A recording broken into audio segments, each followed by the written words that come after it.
നിൽക്കുന്നത് Kayamkulam J prime ഇൻസ്റ്റിറ്റ്യൂഷനിലാണ്. UGC and NAC accredited ആയിട്ടുള്ള യൂണിവേഴ്സിറ്റീസിൽ നിന്നും J prime course selected course നമുക്ക് വേണ്ടി പ്രൊവൈഡ് ചെയ്യുന്നുണ്ട്. നമുക്കൊന്ന് പരിചയപ്പെട്ടാലോ. പാരാമെഡിക്കൽ കോഴ്സസ് വരുന്നത് BVoc in dialysis technology, BVoc in radiology and imaging technology, BVoc in operation theatre technology, BVoc in medical laboratory technology. ഇവിടുത്തെ 3 ഇയർ പാരാമെഡിക്കൽ കോഴ്സിന്റെ പ്രത്യേകത എന്ന് പറയുമ്പോൾ ഫസ്റ്റ് ഇയറിൽ നമുക്ക് ഡിപ്ലോമ സർട്ടിഫിക്കറ്റും, സെക്കൻഡ് ഇയറിൽ അഡ്വാൻസ് ഡിപ്ലോമ സർട്ടിഫിക്കറ്റും, ഇനി തേർഡ് ഇയറിൽ ഡിഗ്രി സർട്ടിഫിക്കറ്റും കിട്ടും. അത് മാത്രമല്ല, ഒരു ബ്രേക്ക് എടുക്കുകയാണെങ്കിൽ തന്നെ ഇടയ്ക്ക് റീജോയിൻ ചെയ്യാനുള്ള ഓപ്ഷനും ഉണ്ട്. ഇവിടുത്തെ സ്റ്റുഡൻസിന് പ്രാക്ടിക്കൽസ് ആൻഡ് ഇന്റേൺഷിപ്സ് ഇവരുടെ സ്വന്തം ഹോസ്പിറ്റലായ AVM ഹോസ്പിറ്റലാണ് പ്രൊവൈഡ് ചെയ്യുന്നത്. വുമൺ എംപവർമെന്റ് ഫോക്കസ് ചെയ്ത് വനിതാ ആത്മനിർഭർ സമാജ് ജെ പ്രൈമുമായി അസോസിയേറ്റ് ചെയ്ത് വനിതകൾക്ക് വേണ്ടി മാത്രം കുറച്ച് കോഴ്സുകൾ ഇവിടെ പ്രൊവൈഡ് ചെയ്യുന്നുണ്ട്.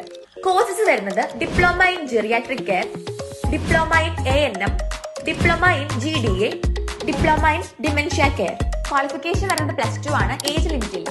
ഇതൊന്നും കൂടാതെ MBBS സ്റ്റുഡൻസിന് ഓൾ സെമസ്റ്റർ ട്യൂഷൻസ് ഇവിടെ അവൈലബിൾ ആണ്. ഇനി ജെ പ്രൈമിന്റെ പ്രത്യേകത എന്ന് പറയുമ്പോൾ ഇവിടുത്തെ ഓരോ ക്ലാസ്സും എടുക്കുന്നത് പ്രാക്ടീസിംഗ് ഡോക്ടേഴ്സ് തന്നെയാണ്. അപ്പോൾ ജെ പ്രൈം ലൊക്കേഷൻ മറക്കണ്ട, കോയിക്കൽ മാർക്കറ്റിന് അടുത്ത് തന്നെ SBI പള്ളിക്കൽ ബ്രാഞ്ചിന് മുകളിൽ.